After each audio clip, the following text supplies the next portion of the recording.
വീര്യം കുറഞ്ഞ മദ്യത്തിന്റെ നികുതി പരിഷ്കരണം യു.ഡി.എഫ് സർക്കാരിനെ തിരിച്ചടിയാകുന്നു. മുൻമന്ത്രിമാരായ എം.ബി. രാജേഷും തോമസ് ഐസക്കും ഉയർത്തുന്ന ചോദ്യങ്ങൾക്ക് മറുപടി നൽകാനാകാതെ യു.ഡി.എഫ് നേതൃത്വം. മദ്യരാജാക്കന്മാർക്കും സാമ്പത്തിക കുത്തകകൾക്കും മുന്നിൽ വി.ഡി. സതീശൻ സർക്കാർ കീഴടങ്ങുന്നുവെന്ന ആരോപണം ശക്തം. യു.ഡി.എഫ് അനുകൂല സാമൂഹ്യ സംഘടനകളും പ്രതിഷേധവുമായി രംഗത്ത്.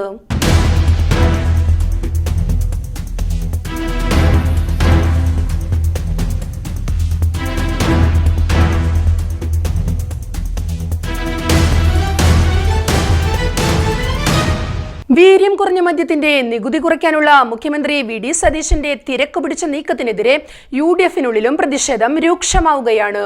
മന്ത്രിസഭയിൽ കൂടിയാലോചന നടത്താതെയും എക്സൈസ് മന്ത്രിയെ പോലും അറിയിക്കാതെയും ഇത്ര തിരക്ക് പിടിച്ച് മദ്യനയം ഏകപക്ഷീയമായി മുഖ്യമന്ത്രി കൈക്കൊണ്ടത് എന്തിനാണെന്ന ചോദ്യമാണ് കോൺഗ്രസ് നേതാക്കളും ഉയർത്തുന്നത്. കെ.സി. വേണുഗോപാലും രമേശ് ചെന്നിത്തലയും തങ്ങളുടെ വിയോജിപ്പ് പരോക്ഷമായി പ്രകടിപ്പിച്ചും കഴിഞ്ഞു. വിവിധ മതസാമുദായിക സംഘടനകളും സ്വന്തം അണികളും അസംതൃപ്തി പരസ്യമാക്കിയതോടെ മുസ്ലിം ലീഗ് നേതാക്കളും വെട്ടിലായിരിക്കുകയാണ്.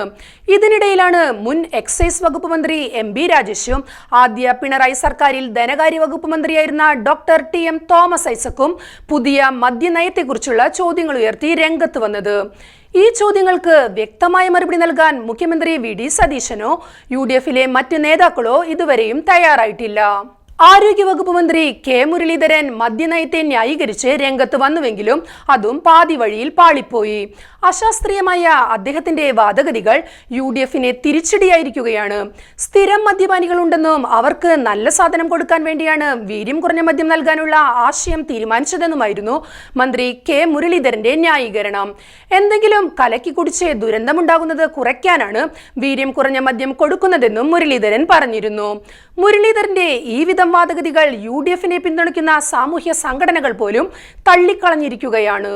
അതേസമയം മുൻമന്ത്രിമാരായ എം.ബി. രാജേഷും തോമസ് ഐസക്കും ഉയർത്തിയ ചോദ്യങ്ങൾക്ക് മറുപടി കണ്ടെത്താനും യു.ഡി.എഫിന് കഴിയുന്നുമില്ല.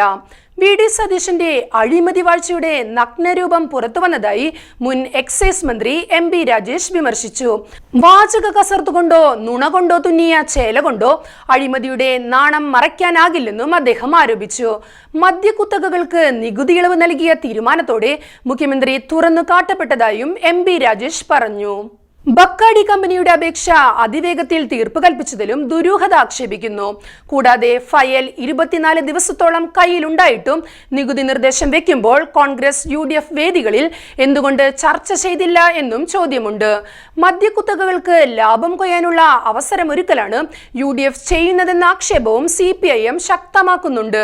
ധനബില്ലിൽ നികുതി വെട്ടിക്കുറയ്ക്കുക വഴി കുത്തകകൾക്ക് വഴിയൊരുക്കുകയാണ് മുഖ്യമന്ത്രി ചെയ്യുന്നതെന്നാണ് മുൻ ധനകാര്യമന്ത്രി തോമസ് ഐസക് വിശദീകരിച്ചത്. ഇതിനുവേണ്ടി കുത്തകകളുമായി രഹസ്യ നീക്കുപോക്കുകൾ നടന്നിട്ടുണ്ടെന്നും അദ്ദേഹം ആരോപിച്ചു. വി.ഡി. സതീശൻ ചെയ്യുന്നത് കൃഷിക്കാരോടുള്ള ഏറ്റവും വലിയ ചതിയാണ്. ബക്കാഡി കമ്പനിയെ LDF സർക്കാർ കേരളത്തിൽ കൊണ്ടുവന്നിട്ടില്ല. ബക്കാഡി കമ്പനിക്ക് വരാൻ കഴിയാത്തത് നികുതി നിശ്ചയിക്കാത്തത് കൊണ്ടാണ്. GST കമ്മീഷണറാണ് അപേക്ഷ നിരസിച്ചത്. ഈ തടസ്സമാണ് വി.ഡി. സതീശൻ എടുത്തുമാറ്റിയത്. തോമസ് ഐസക്കിന്റെ ഈ വിധം വാദമുഖങ്ങൾക്ക് മറുപടി നൽകാൻ യു.ഡി.എഫ് നേതാക്കൾക്ക് കഴിയുന്നില്ല എന്നത് ദുരൂഹത വർദ്ധിപ്പിക്കുന്നു. യു.ഡി.എഫിന്റെ ലക്ഷ്യങ്ങൾക്ക് വിരുദ്ധമായി വീര്യം കുറഞ്ഞ മദ്യത്തിന് നികുതി വെട്ടിക്കുറയ്ക്കാൻ തീരുമാനിച്ചത് എന്തിനെന്ന് വ്യക്തമാക്കാൻ യു.ഡി.എഫ് നേതൃത്വത്തിന് ഇതുവരെയും കഴിഞ്ഞിട്ടില്ല. അത് സംബന്ധിച്ച് ശരിയായ വിശദീകരണം നൽകാൻ മുഖ്യമന്ത്രി വി.ഡി. സതീശന് പോലും കഴിയുന്നില്ല. അതിനിടയിലാണ് ഗുരുതര ആരോപണങ്ങളുമായി മുൻ മന്ത്രിമാർ രംഗത്ത് വരുന്നത്. ആവിധം ആരോപണങ്ങൾക്ക് മറുപടി കണ്ടെത്തുക എന്നത് യു.ഡി.എഫ് നേതൃത്വം നേരിടുന്ന വലിയ വെല്ലുവിളികൾ തന്നെയാണ്.